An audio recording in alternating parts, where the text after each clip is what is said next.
Hello বন্ধুরা, আমার রান্নাঘরে দেখাচ্ছি মুগ ডাল রান্না করা। সবজি দিয়ে রান্না করব। এই দেখুন, মুগ ডালটাকে প্রথমে আমি ভেজে নিচ্ছি।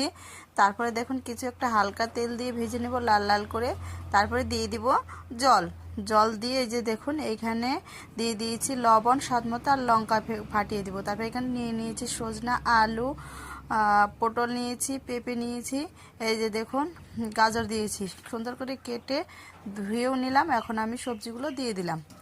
ডালটাও ফুটে এসছে। তো এখন হলুদ দিয়ে আমি এখন ফোড়ন দিব, এটাকে নামিয়ে ফেলবো। এই দেখুন, ভিডিওটা ভালো লাগলে অবশ্যই সাবস্ক্রাইব, লাইক, কমেন্ট করে পাশে থাকবেন। কড়াইটাও আমি পরিষ্কার করে নিয়েছি। 5 ফোড়ন দিলাম তেলের মধ্যে। এখান দিয়ে দিয়েছি শুকনো লঙ্কা, আদা দিয়ে সুন্দর করে একটু নেড়ে চেড়ে আমি দিয়ে দিব সবজি দেওয়া মুগ ডাল। এই দেখুন, আপনারাও এত গরমে মুগ ডাল এইভাবে রান্না করে খাবেন, নিরামিষ রেসিপি খাবেন, ভালো লাগবে, তাতে শান্তিতেও থাকতে পারবেন।